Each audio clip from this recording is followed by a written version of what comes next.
YouTube channel information house کے اس سفر میں شامل دوستوں کو شمس آزاد کا سلام عرض ہے۔ السلام علیکم معزز سامعین محترم، پاکستان میں موجود دنیا کی سب سے بڑی ریلوے ٹنل کی حیرت انگیز داستان آج اس ویڈیو میں ہم جانیں گے۔ کوئٹہ سے 113 کلومیٹر دور ایک پہاڑی سلسلہ ہے جسے خواجہ عمران پہاڑی سلسلہ کہا جاتا ہے۔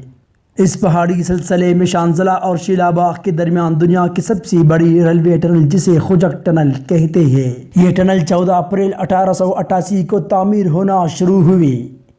یہ 5 کلومیٹر لمبی اور اس کی تعمیر میں لگ بھگ 800 مزدور ہلاک ہوئے اور ان میں سے اکثر وہی آس پاس دفن ہو گئے۔ اس ٹنل میں 1,97,24,424 اینٹیں لگی ہے۔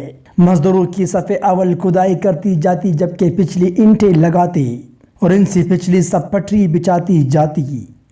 بھاری مشینری کا وجود نہ ہونے کی وجہ سے کھدائی کا سارا کام انسانی ہاتھ سے ہوتا تھا۔ اس ٹنل کی تعمیر کے لیے 80 ٹن پانی روزانہ کی بنیاد پر صرف ہوتا۔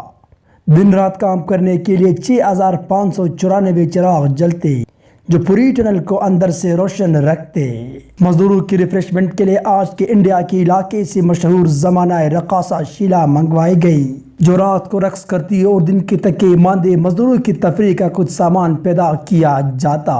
اس ٹنل کے انجینئر جس نے اس کا سروے کیا تھا اس کے مطابق اگر پہاڑ کے دونوں طرف سے اس ٹنل کی کھدائی کی جائے تو 3 سال 4 ماہ اور 21 روز بعد دونوں طرف سے کھدائی کرنے والے مزدور ایک دوسرے سے آ ملیں گے۔ 5 دسمبر 1891 کو انجینئر کی لگائے اور بتائے گئے اندازے کے مطابق اس ٹنل نے مکمل ہونا تھا۔ مقررہ تاریخ نزدیک سے نزدیک آتی جا رہی تھی اور اس سیرا نہیں مل رہا تھا۔ چند لوگوں نے افواہیں اڑنا شروع کر دی کہ مزدور راستہ بھول کر راستے سے ہٹ گئے۔ انجینئر نے غلط سروے کیا۔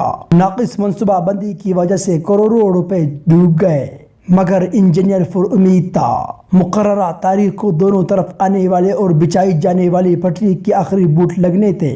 دن 12 بجے تک ٹنل کے اندر سے کوئی خبر نہ آئی۔ ساری رات بے چینی سے ٹہلتا انجینئر اب بھی ٹل رہا تھا۔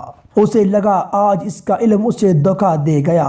آج اس کا سب سے بڑا خواب پورا ہونے کی بجائے ریزہ ریزہ ہو رہا تھا۔ انجینئر چپکے سے اٹھا اور پہاڑی کے اوپر اس مقام پر جا پہنچا جہاں پر رات کو شیلا رقص کرتی تھی۔ وہاں پہنچ کے رکا، چند لمحے ٹنل کے دہانے پر نظر ڈالی اور پہاڑ کی چوٹی سے گہری کھائی میں چھلانگ لگا دی۔ آئین اسی وقت دونوں طرف سے کھدائی کرتے ایک دوسرے کی طرف بڑھتے مزدوروں کے درمیان ریت کی آخری دیوار بھی گر گئی۔ دنیا کی سب سے بڑی خوجک ٹنل مکمل ہو گئی۔ دونوں طرف سے مزدوروں نے ایک دوسرے سے گلے ملنے کے بعد اپنی اپنی مخالف سمت میں دوڑ لگا دی اور نعرے لگاتے چیختے چلاتے 2.5 کلومیٹر کا فاصلہ طے کر کے ٹنل سے باہر نکلے۔ دونوں طرف جشن کا سما برپا ہو گیا مگر کسی کو انجینئر کا خیال نہیں آیا اور جب تلاش کی گئی تو انجینئر غائب۔ کافی دیر کے بعد کسی نے کھائی میں کسی انسان کی لاش کی نشاندہی کی اور جب دیکھا گیا وہی انجینئر تھا جس نے دنیا کی سب سے بڑی ٹنل کا سروے کیا اور اس کی فیزیبلٹی تیار کی اور مقررہ مدت تک اپنی کمٹمنٹ پورا نہ ہونے کی صورت میں ندامت سے بچنے کے لیے پہاڑ کی چوٹی سے چھلانگ لگا دی۔ تاریخ میں اس جیسے کئی واقعات ملیں گے مگر میں اور کچھ نہیں کہہ سکتا۔ ہوشیار کے لیے اشارہ کافی ہے۔